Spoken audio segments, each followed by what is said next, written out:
Hi, I'm Mark Gorkin, a licensed clinical social worker, psychotherapist, acclaimed speaker, leadership, team building, and D&I consultant, and a motivational psycho-humorist pioneering the field of psychologically humorous rap music, calling it Shrink Rap Productions.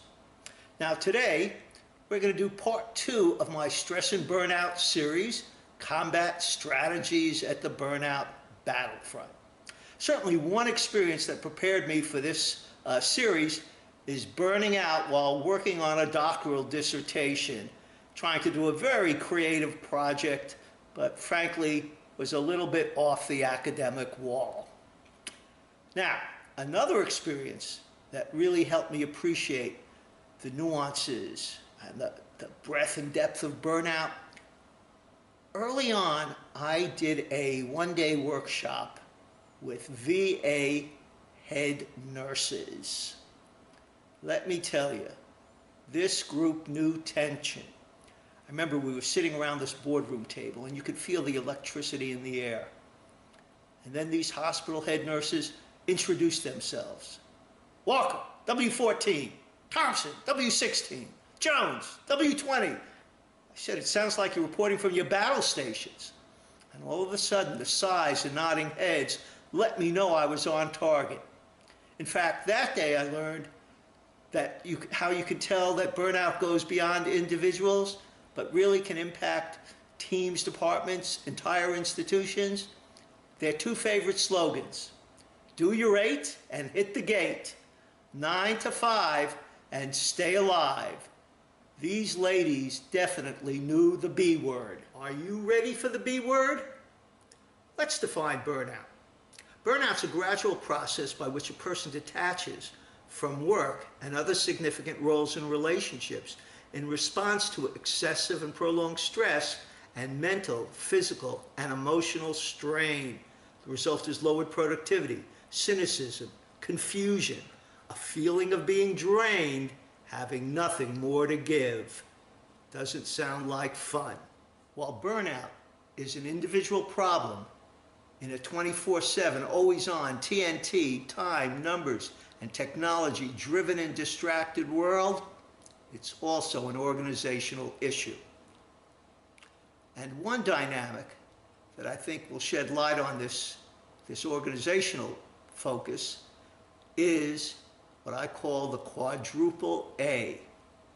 Does your company or organization really give people a chance to exercise their authority, their autonomy? Do they have accessibility? And is there accountability? Let's define those four. Authority. Are you given some real decision-making discretion and responsibility when it comes to problem-solving skills? Also, is there timely feedback and consistent supervision? Autonomy. Are people really given independent decision-making authority where they really do have a chance to put into practice their problem-solving skills? Accessibility. Do you have sufficient access to people and resources to do your job effectively and efficiently? Are you cultivating a truly inclusive culture? Accountability. Is everyone in the organization held to high and achievable performance standards? Or does unearned or tribal favoritism prevail? Remember, not addressing the 4 A's may leave you and your organization vulnerable to being bit in the butt by burnout. How's that for a B alliteration? Okay, let's go from the A's to another B word. This one's a precursor to burnout: boredom. I have what I call the Bjorn bored syndrome. Now, this was, of course, named for the 80s tennis great, Swedish tennis great Bjorn Borg, who just suddenly and shockingly just dropped out of the tennis circuit. How could that be? The money, the glamour, the fame, the jet-setting lifestyle. Well, as I really thought about it, I realized the hours of grinding practice that he would have to put in day after day after day. I suspect that took a toll. Also maybe because he couldn't beat John McEnroe, at the US Open. But anyway, the Bjorn Borg syndrome, when mastery times monotony, provides an index of misery. The Stress Doc's answer? Fireproof your life with variety.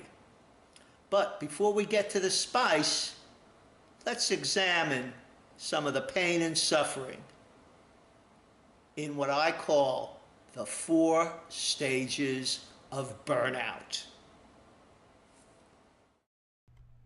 First stage, physical, mental, and emotional exhaustion.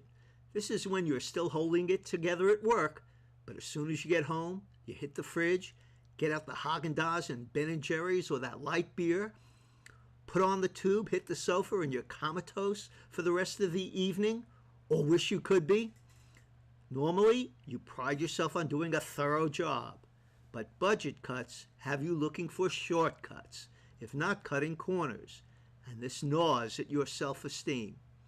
It's ego and energy drain time. Second stage, shame and doubt, follows first stage exhaustion. For example, your supervisor asks you to take on a new project and you want to help, really, but suddenly a voice inside screams, "Are you kidding?" Now you may start emitting another smoke signal. When do you hear people engaged in heavy and labored sighing and breathing? Wait a second, this is a PG-rated recording.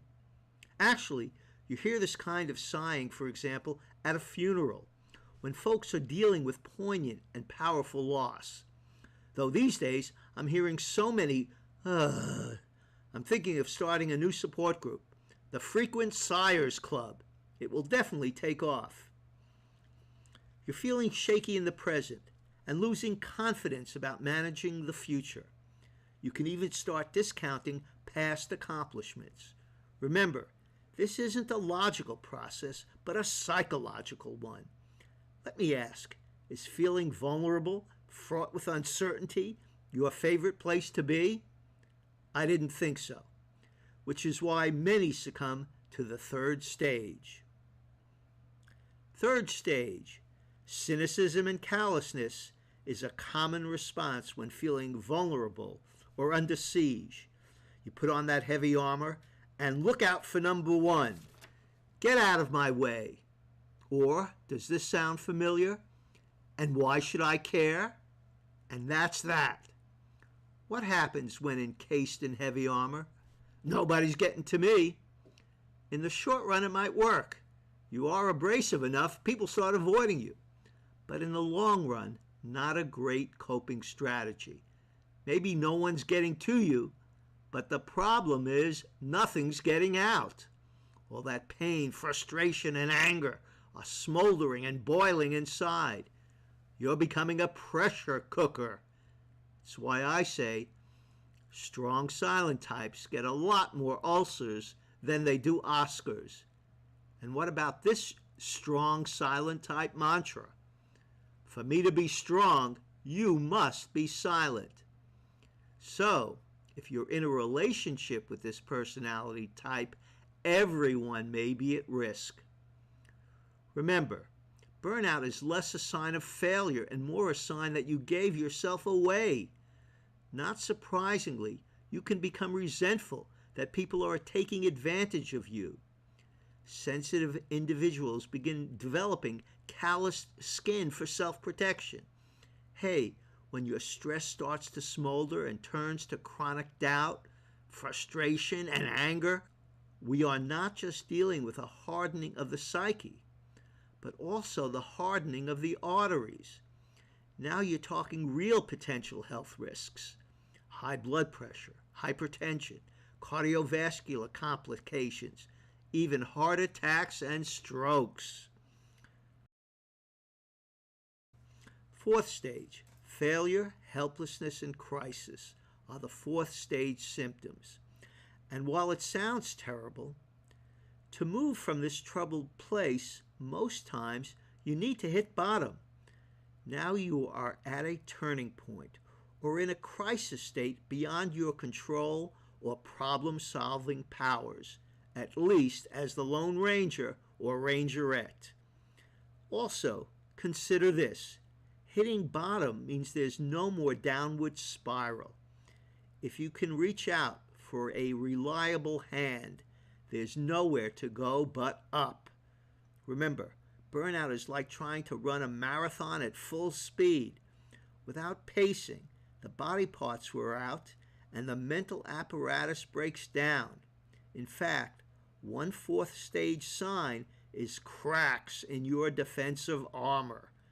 Memories of emotional loss and other painful times begin to surface through the cracks, entering your conscious mind. This intense, often stressful mix can compromise your ability to concentrate. It can also cloud everyday judgments and undermine self-confidence. Finally, it also heightens a sense of disorientation. Being flooded by these old memories. Does it mean I'm going crazy? Fourth stage burnout is the crisis point. Are you ready to reach out for vital help and supportive resources? A person recovers and expands his or her strengths and possibilities by 1. Getting proper assistance and guidance from a professional trained in crisis intervention, loss, and grief. 2. Confronting denial, false hopes, cynicism, and helplessness. 3. Engaging emotionally with past and present losses while turning guilt, anxiety, shame, and aggression into focused, purposeful energy. And 4. Acquiring skills, technology, and problem-solving resource networks for discovering and developing new awareness and motivation. In closing, while burnout is often painful and scary and can feel shameful, it doesn't have to be the final word. If you find the courage and support to go through the 4 stages: 1. Mental, physical, and emotional exhaustion. 2. Shame and doubt. 3. Cynicism and callousness. 4. Failure, helplessness, and crisis, you will understand and realize my haiku-like mantra. For the phoenix to rise from the ashes, one must know the pain, to transform the fire to burning desire. And part 3 will outline the 6 R's of burnout recovery. So this is Mark Gorkin, the Stress Doc.